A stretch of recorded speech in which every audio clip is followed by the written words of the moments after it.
Pelakon Eddie Ashraf baru-baru ini berkongsi kisah hidup yang cukup menyentuh hati.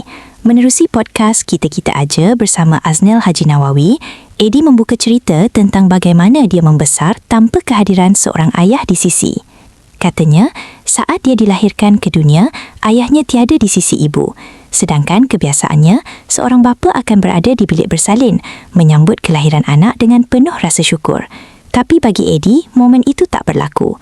Ayahnya ketika itu sedang menjalani hukuman penjara selama 6 tahun atas kesalahan dada dan senjata api. Bayangkan, pertama kali membuka mata melihat dunia, sosok ayah memang tak pernah ada.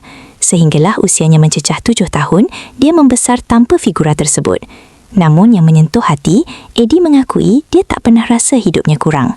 Katanya, ibunya cukup hebat. Segala kasih sayang, perhatian dan keperluan diberikan sepenuhnya. Waktu kecil, dia pernah juga tertanya tentang ayah. Tapi pada usia 7 tahun, dia sendiri tak benar-benar faham apa itu peranan seorang bapa.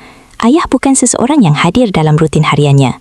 Detik pertemuan pertama dengan ayah pula berlaku dalam keadaan yang agak mengejutkan. Eddie cerita, ketika ibunya keluar bekerja, dia yang sedang tidur di rumah tiba-tiba tersedar sudah berada di atas bahu ayahnya. Dibawa ke rumah tempat ayah tinggal bersama rakan-rakan. Walaupun masih kecil, dia dapat rasa suasana itu bukan rumah yang biasa baginya. Ada perasaan tak selamat, tapi anehnya dia tak takut. Mungkin kerana jauh di sudut hati, dia tahu lelaki itu adalah ayahnya. Dia tinggal bersama ayah sekitar seminggu sebelum dihantar pulang semula. Eddie percaya mungkin ayahnya tak sanggup melihat dia terpisah daripada ibu dan kakaknya. Jika dikira keseluruhan, mungkin sekitar 10 hari sahaja dia benar-benar tinggal bersama ayah. Masuk usia 16 tahun, apabila hati sudah lebih matang dan bersedia untuk memaafkan, Eddie pulang ke Kelantan, kampung halaman bapanya. Dia luangkan masa selama 3 hari di sana. Sekarang, ayahnya masih berada di Kelantan, sihat dan aktif dengan aktiviti masjid. Bagi Eddie, apa yang berlaku dahulu bukanlah kerana ayahnya mahu menyakiti.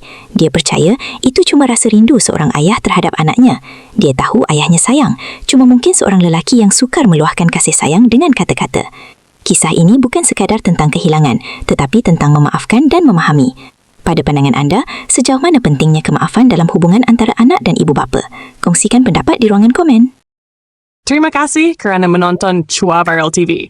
Jangan lupa like, komen dan subscribe untuk terus dapatkan update terkini tentang dunia hiburan Malaysia.